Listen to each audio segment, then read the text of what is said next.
perbedaan antara tidak dingin yang diakibatkan oleh magnet AC dan evaporator itu apa Mas perbedaannya? Kalau evaporatornya yang sering muncul kendala-kendala di AC itu, AC mobil itu tidak dingin. Ya, seal ini dia sudah mulai mengeras Pak Taufik. Jadi dia bukan saja mengeras, tapi dia teksturnya udah bukan lagi o-ring.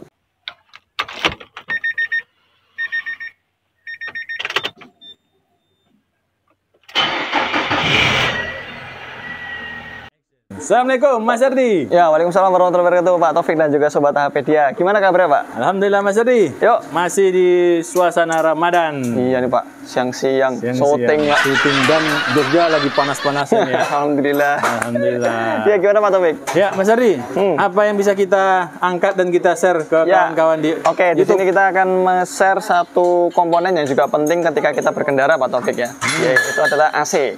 Nah, mobil ini ada Datsun Pak Taufik di belakang kita. Ini lagi bongkar ini Pak, evaporator AC. Oke. Kayak gini nih Pak, dalam nih. Posisinya dibongkar semua. Karena untuk mengambil evaporatornya kita harus melakukan pembongkaran dashboard. Posisinya dia ada di sentral dashboardnya untuk evaporatornya atau box evap, rumah evap. Ini item-itemnya yang dibongkar ini Pak di belakang. Ini apa aja sih Mas yang dibongkar berarti? Mulai dari dashboard, setir, kemudian speedo, ada ventilatornya kita buka, terus ada switch. Untuk membuka ini saja sampai membukanya saja Mas, itu butuh berapa waktu tuh? Ya sekitar 3-4 jam Pak. Itu bongkar sama pasang 3 jam, 4 jam? Enggak, bongkar tok. Bongkar tok? Kan Pak Taufik nanya bongkar. Wah. Kenapa jadi bongkar sama pasang? Ini Pak Taufik. Nah, di bawah kita ini yang kita akan bongkar, akan ganti, ini adalah evaporatornya Pak Taufik. Nih, dia modelnya udah jadi kayak gini, berlendir. Nah, berlendir. Umumnya kan dia kan ini Pak Taufik ya, kering ya, kering. Kemudian dia lubang-lubang ini dia apa tuh namanya menjadi jalan lewatnya udara. Nah, blower ini ketika dia AC di on kan, itu maka udara itu akan melewati di kisi-kisi sini Pak, kisi-kisi AC. Tapi kalau dia kondisinya seperti ini, berlumpur atau berlendir seperti ini, maka udara nggak akan bisa lewat di antara celah-celahnya. Nah, sistem kerja AC ini sendiri, ini kan sebenarnya evaporator ini itu sebagai penampang Pak, yang mengubah dia dingin atau enggaknya cairan freon itu dari ekspansinya. Ini ekspansi sedang dipasang sama Mas Elin. Posisi ekspansinya ada di sini Pak Taufik.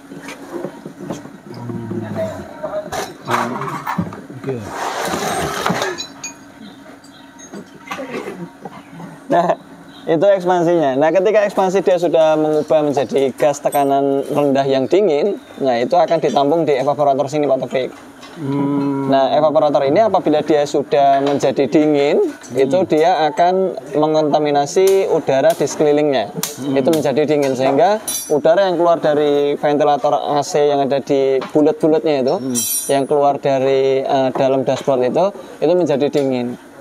Nah, hal ini kenapa kok bisa menjadi berlumpur atau berlendir seperti ini? Ini sebenarnya adalah tumpukan debu-debu yang terakumulasi Pak Taufik, yang menumpuk, kemudian dia karena sifat evaporator ini adalah dingin, maka dia bisa berpotensi ngembun. Nah, embun ini tadi basah ya? Ya betul, berupa basah, kemudian dia tertumpuk oleh kotoran yang ada di area bawah di kaki, karena dia kan kalau umumnya meskipun dia memakai sirkulasi dalam, dia akan mengambil udara dari dalam, terutama di area kaki. Sehingga buat teman-teman kalau sebisa mungkin di area kaki penumpang maupun driver, pengemudi itu sebaiknya dibersihkan, divakum, supaya dia tidak menjadi debu dan dia terhisap di area blower, seperti itu. Atau mungkin kalau dia sering menggunakan sirkulasi luar, maka udara luar yang bisa jadi dia kotor itu masuk ke dalam area evaporator ini Pak Taufik. Nah, apabila sudah kotor seperti ini, maka ini berpotensi korosi Pak Taufik ya. Kalau dia sudah korosi, maka dia bisa saja lama-kelamaan evaporator ini menjadi berlubang dan freon bocor. Ini tidak bisakah kita membersihkan gitu tanpa harus mengganti? Ya, bisa saja kita bersihkan, tapi gini Pak Taufik, ketika dia sudah indikasi ke arah korosi, nah ini kan saat ini mungkin belum bocor ya, tapi nanti ketika kita bersihkan kotoran ini, maka kotoran tersebut yang tadinya sudah menjadi korosi, dan menutup ininya pipa-pipa yang kecil ini. Ketika dia dibersihkan dia akan terbuka sehingga menjadi bocor. Oke. Mungkin saat ini masih bisa dipasang, tapi mungkin nggak butuh waktu lama untuk dia bisa bocor. Sehingga freon menjadi habis. Seperti itu. Nah, untuk mengantisipasi 2 kali pembongkaran, maka dilakukan penggantian spare part. Dan spare part yang diganti juga cukup murah. Kalau untuk Datsun, Pak. Beda dengan X-Trail. Oh iya, kalau ini harga asli atau KW-nya ada, Mas? Ada semua. Ada kalau semua, aslinya di atas 1 jutaan. 1 jutaan. Kurang lebih, tapi kalau yang non ori sekitar 600 sampai dengan 900.000. Jadi tergantung merek dan juga pabrikan. Seperti itu. Kalau Mas Ardi biasanya pakai yang mana, Mas? Kita pakai yang murah dan berkualitas, Pak. Nah, itu mereknya rahasia berarti ya. Ini apa nih mereknya? Mas Ardi aja kawan-kawan nanti ya. Nah, ini teman-teman kalau misalnya mau ngeliat merek. Nah, nih langsung dibuka nih Mas Ardi. Mereknya apa tuh? Tuh. Itu pokoknya, Pak. Ini bukan endorse ya. Ini nggak dibayar nih. Oke. Protek. Nah, seperti itu Pak Taufik. Nah, untuk proses pembongkarannya ini lagi dibongkar sama Mas Helin. Kemudian berikutnya untuk mengantisipasi supaya hal ini tetap akan terjadi mungkin Pak Taufik. Kemungkinan untuk hal ini tetap akan terjadi, tapi kita bisa memperpanjang. Nah, yaitu dengan memberikan filter di dalamnya. Karena untuk mobil ini, Datsun ini keluaran yang pertama, memang dia belum dilengkapi dengan filter AC. Nah, nanti di sebelah sini akan diberikan filter AC Pak Taufik. Oh, ini posisi masih kosong ya, tanpa filter AC berarti. Tinggal ditambah. Belum dipasang, Pak. Nah, filter AC ini Pak Taufik. Oh, merakit. Rasanya ini yang dimasukkan. Posisinya di mana, Mas? Posisinya kalau mobil belum dibongkar dia ada di sebelah kiri atau passenger. Oh, di passenger. Penumpang, Pak. Bang. Passenger itu kalau saya mengartikan malah kayak Avenger. Ini ada tandanya, Pak. Oh iya, front. Oh, nah berarti kalau yang sebelum ini ada, ini kosong berarti? Kosong, Pak. Kosong, buntu Pak. Oh, buntu. Oh, sono. Oh, buntu. Tapi di buntunya ini sudah ada penutupnya atau harus dibongkar? Harus dibongkar, Mas ya? Iya. Baru diambilin, Pak. Siap. Mas Ardi, ini kan sudah kelihatan nih evaporator sangat kotor sekali, berlendir ya. Ini sudah memang tadi Mas Ardi bilang belum bocor ya. Nah, ini kan tadi mengurangi dingin atau mengurangi anginnya, Mas? Ya, dingin dan anginnya, Pak. Oh, sama-sama, dua-dua ya. Jadi kalau anginnya nggak berembus kan nggak ada dingin yang keluar. Jadi ini menyebabkan dua-duanya. Jadi angin juga untuk masuk di area sini, di area evaporatornya itu juga sulit. Sementara kalau dia nggak ada angin yang keluar pun dingin dari evaporator ini nggak terhantar sampai ke area kabin. Nah, perbedaan antara tidak dingin yang diakibatkan oleh magnet AC dan evaporator itu apa, Mas, perbedaannya? Kalau evaporatornya yang buntu, dia angin nggak keluar full ya. Jadi kan kita kan sering ketika kita membeli mobil itu kan selalu menghidupkan AC, kemudian kita gunakan tisu. Nah, itu tisu itu kan fungsinya untuk memberitahu ke penonton di rumah bahwasanya mobil tersebut hembusan anginnya kencang.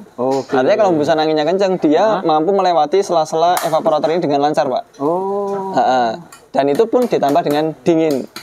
Nah, kalau misalnya magnetnya yang dia bermasalah, sementara evaporatornya misalnya benar, dia hembusannya kencang tapi nggak dingin. Artinya tidak ada terjadi sirkulasi freon di dalam evaporator ini. Seperti itu, Pak Taufik. Nah, untuk pembersihan ini apa namanya evaporator sebelum diganti atau maintenance-nya seperti apa, Mas Ardi? Ya, jadi gini Pak Taufik, filter AC tadi yang sudah kita pasangkan, itu kan dia kan memiliki ini Pak potensi kotor, bisa dari hembusan apa namanya sedotan yang dari bawah kaki atau dari luar. Nah, ketika dia sudah kotor itu umumnya kita setiap kali penggantian oli kalau di motor ini setiap kali ganti oli, filter udara, filter AC selalu kita semprot, kita bersihkan. Nah, ketika dia kondisinya itu dekat dengan evaporator ini, maka dia akan juga mudah terkontaminasi dengan hawa dingin dan ini Pak Taufik, lembab. Nah, kelembapan yang terjadi di filter AC ini dia akan menjadi jamur di sana.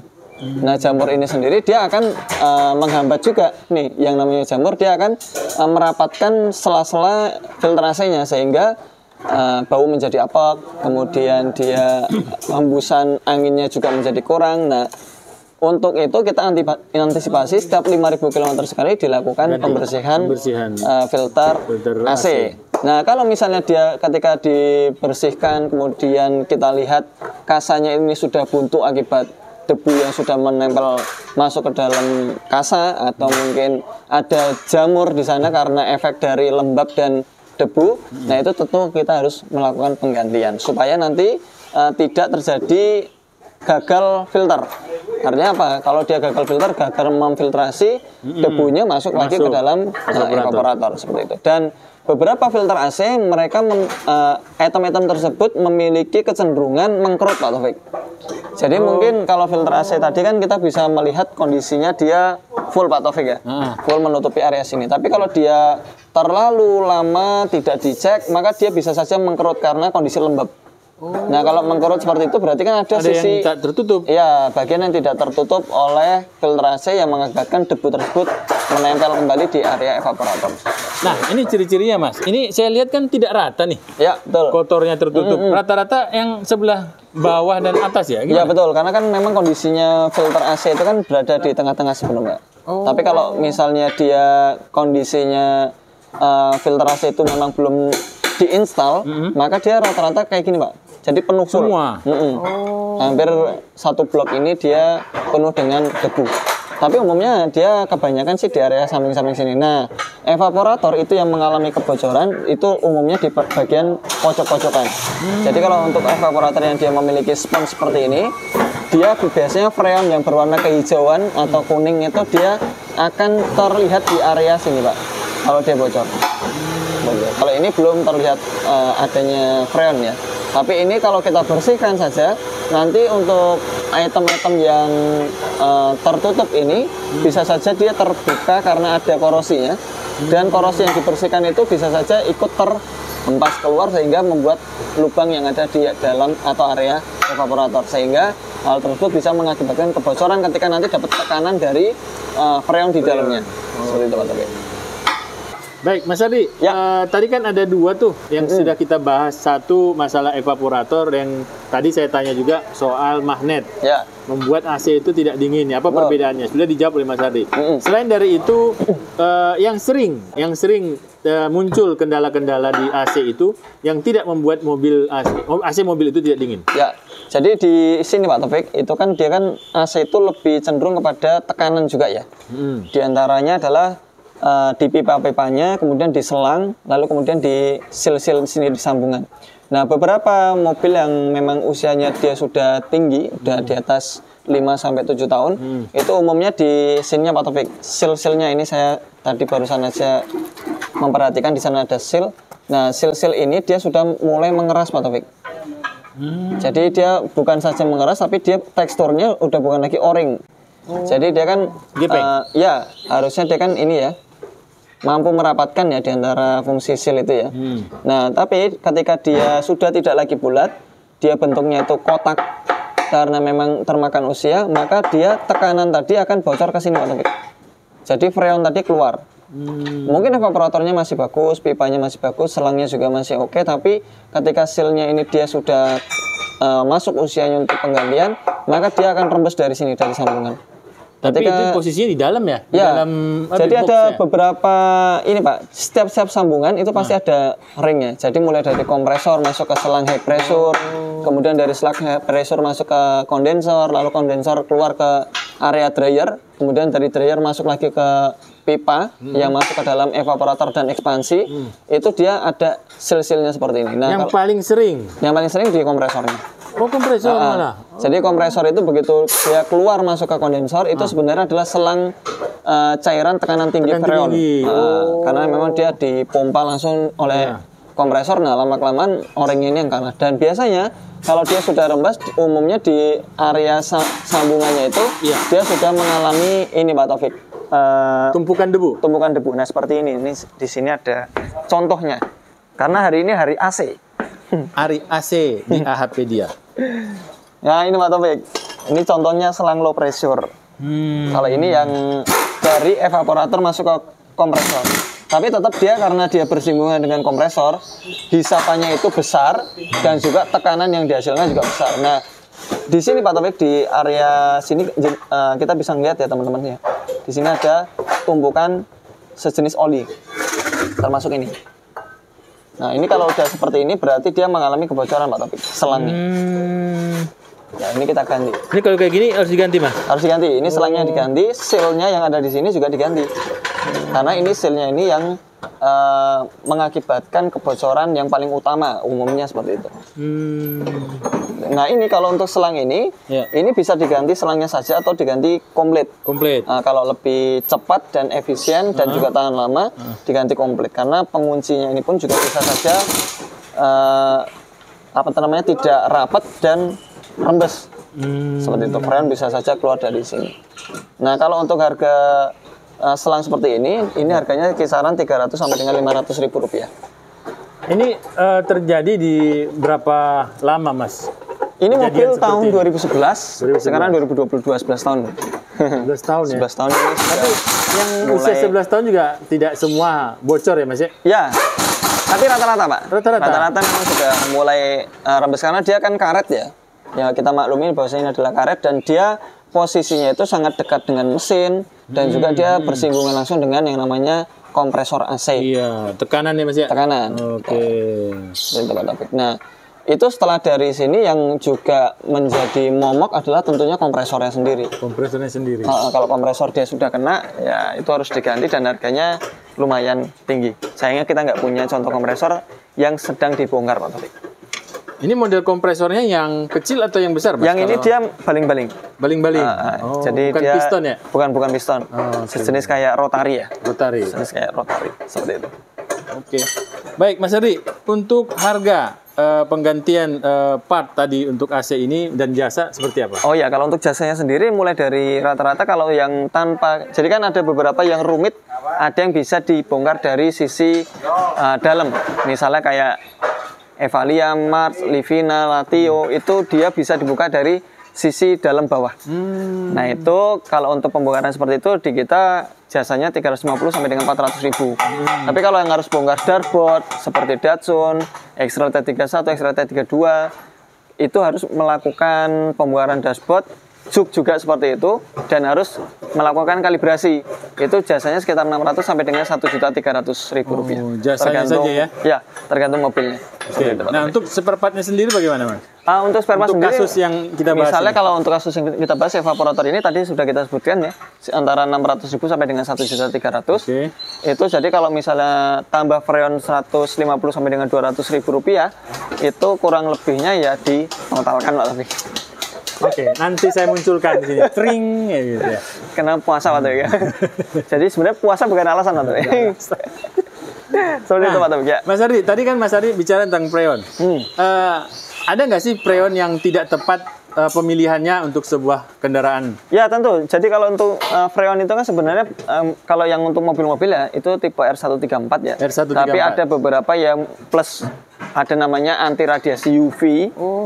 Itu ada juga yang tanpa. Jadi kalau yang plus UV itu rata-rata umumnya dia kalau pas mengalami kebocoran ada bersifat warnanya itu kuning stabilo.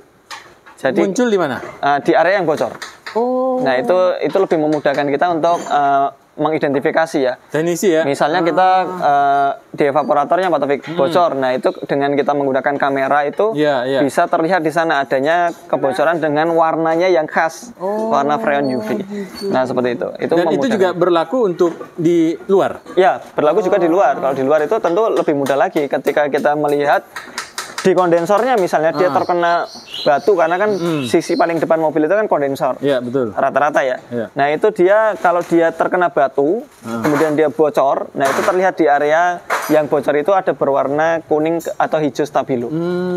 Nah, itu ketika terlihat berarti lebih memudahkan kita untuk melakukan investigasi dan perbaikan. Rata-rata kalau kondensor yang bocor itu misalnya kita perbaiki dengan cara dilas, biasanya akan membuat jalur tersebut buntu. Seperti ini Pak Taufik misalnya. Kita ya, ini ada berapa jalur nih? kembali banyak, ke evaporator. Evaporator. Nah, misalnya dia apabila di area sini, misalnya ini nggak mau diganti Pak Taufik ya, budgetnya misalnya pasan.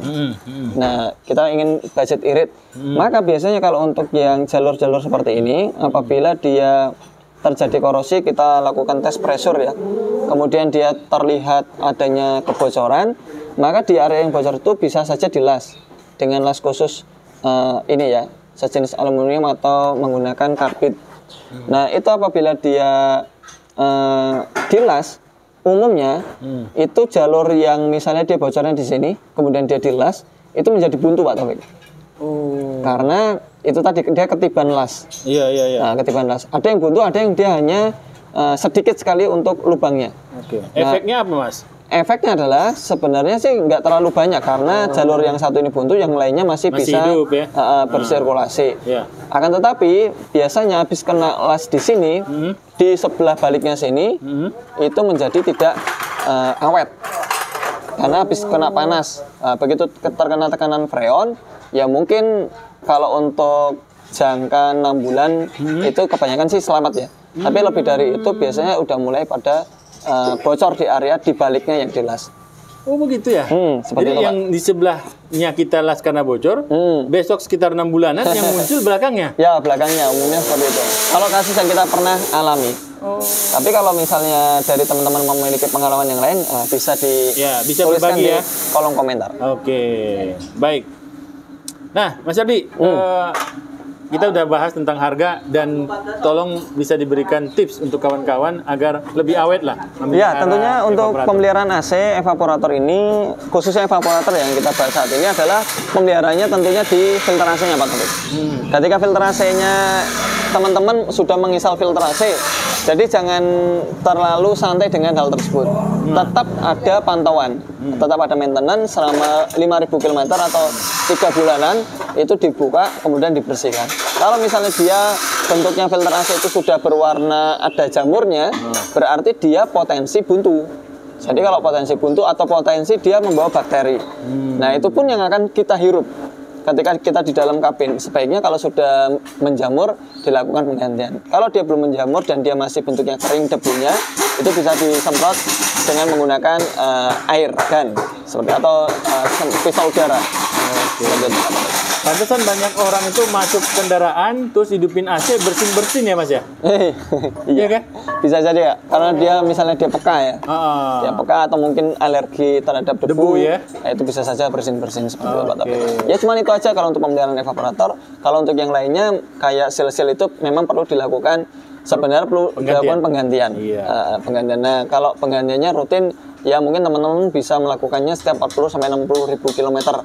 Itu untuk dilakukan penggantian. Tapi kalau misalnya mau menunggu ketika sampai ada kebocoran, itu selama dia pemantauannya masih bisa dipantau, nggak ada masalah. Tapi kalau misalnya dia sampai luput terhadap pemantauan, nanti sistem sirkulasi oli yang ada di dalam sistem AC itu dia sampai bocor dan olinya sampai habis, nah kompresor AC-nya biasanya yang kena. Ya? Kayak gitu Pak Taufik. Nah, kalau udah kompresor AC kena, nanti biasanya kompresor menjadi hitam olinya. Kalau udah hitam olinya, dia akan ikut tersirkulasi ke sistem semua AC. Jadi kalau udah tersirkulasi berarti semuanya harus diturunkan, bisa dibersihkan, bisa diganti. Seperti itu. Kalau diganti ya mungkin kisaran harganya bisa 4 juta ke atas. Seperti itu Pak Taufik. Oke, baik. Lebih baik kita melakukan pembersihan saja daripada pembersihan, maintenance itu lebih baik. Seperti itu. Ya Mas ya. Semoga video ini bermanfaat Pak Taufik. Baik, terima kasih Mas Ardi. Assalamualaikum warahmatullahi wabarakatuh. Waalaikumsalam warahmatullahi wabarakatuh.